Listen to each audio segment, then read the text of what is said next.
Alright, let's see if we get a opponent this game that's not a complete scaredy cat. Yeah, one nice thing if you're laddering about Hunter and Zoo and all these decks, and the reason they're very popular is because your games do go so quickly. I mean, obviously the last game is not how things are normally going to go, but if you're playing something like Hunter as opposed to Control Warrior, the amount of you could literally play 2 to 4 Hunter games in the time it takes to play one Warrior Control game. So if you just want pure efficiency as far as becoming, legendary, getting to the top of the ladder, it really behooves you if you can play aggro well to play, or aggressive decks aggro to play that style of deck. Because say you win 55% with Hunter and 60 or 70% with Warrior, it's still probably more efficient to play the Hunter deck just because you can get in so many more games. That's also, of course, nice for farming daily quests. Alright, so with this hand, we don't have the utterly broken Undertaker draw. I guess we've returned to Earth. I am going to keep my Knife Juggler and Web Spinner. Obviously, we'd love to draw an Undertaker, but we have to be realistic. And, never mind, we're going to draw the Undertaker. But otherwise, I would go something like turn 1 Knife Juggler, and then if you played like a turn 2 Reinforcement guy, we could have a chance to just Knife Juggle it and get way ahead on board. But as it stands right now, we're just going to continue Undertakering people into oblivion and be very happy about it.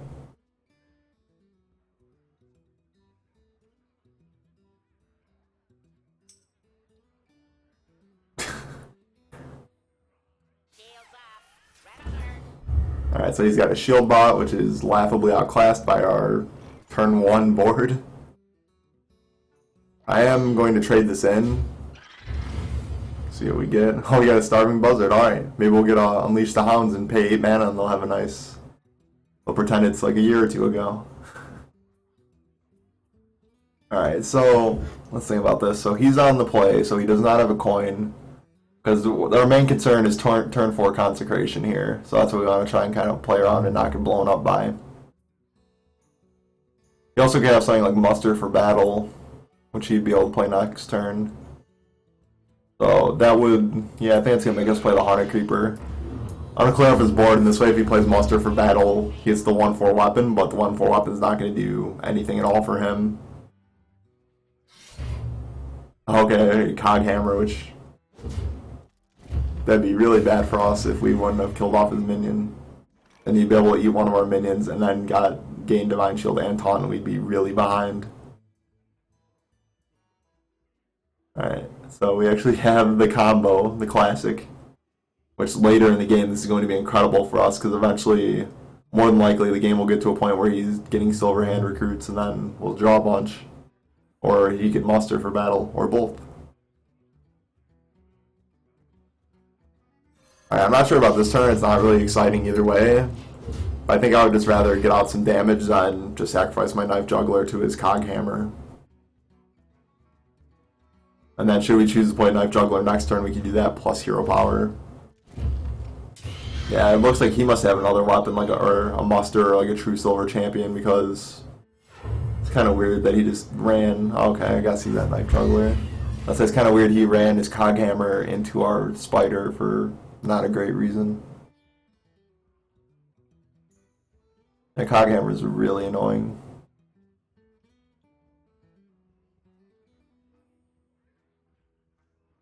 So, I think I'm just going to try and clear the board here.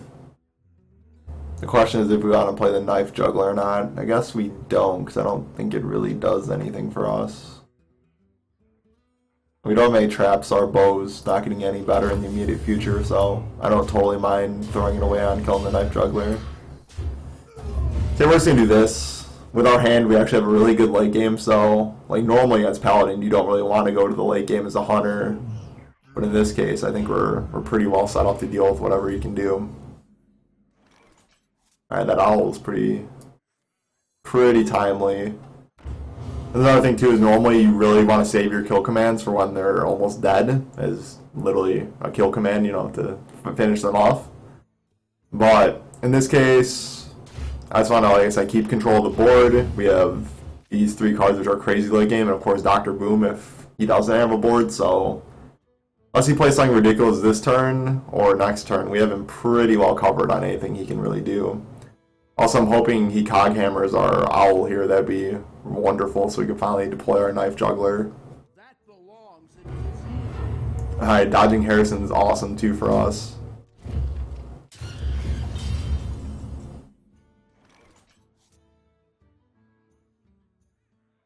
Alright, so we're not going to get super value off our juggler here, but I think I am going to play it because we just want to keep some board position and presence.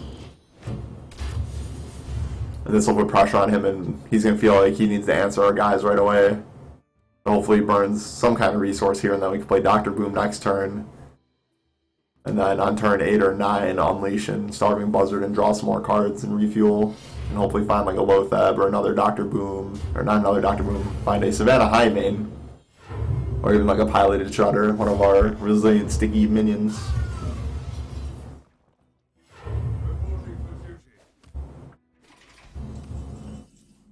I wouldn't mind unleashing this turn, to be honest. That'd be sweet. I'm still going to run out Dr. Boom here, though. Because he's either going to have to waste a bunch of resources on it, or, yeah, if he plays like a Consecrate, that's fine. Because our Boom bots have a good chance of hitting his minions. So I don't really think there's too many ways this can go wrong. And if you big game Hunters Dr. Boom, that's fine, too. Oh, wow, so... See, he's going to hit us, probably.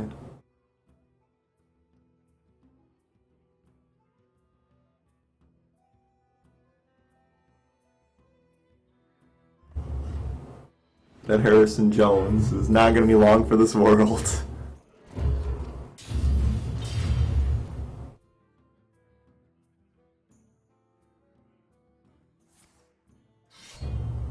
Alright, so he musters. We're going to take 5. No? He's in the... Wow, I don't know why he hit the boom bot there. I guess he's just really afraid of our damage output. Alright, so let's see. We could draw 2 cards here, which is okay. If we don't, we could play a random animal companion, a creeper, and arrow him. I think I like arrowing him just to keep pressure. Oh, Huffer's too good.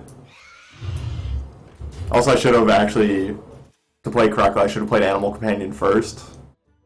But it doesn't really matter too much.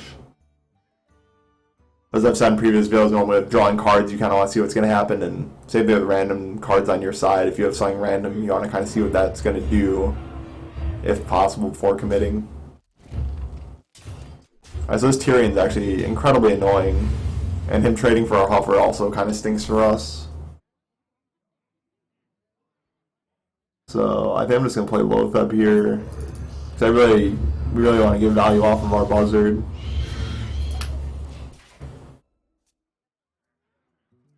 I'm actually really afraid here if he plays against Guardian of Kings, the guy that gains some life and is like a 5/6.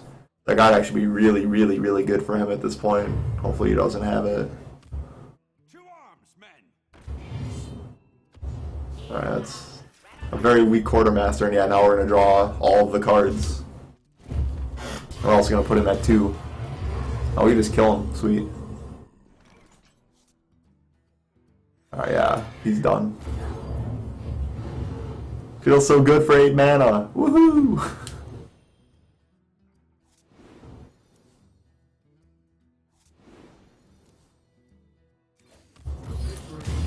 Alright, woohoo, we got another one. Maybe I should just play Hunter, and his deck is too good.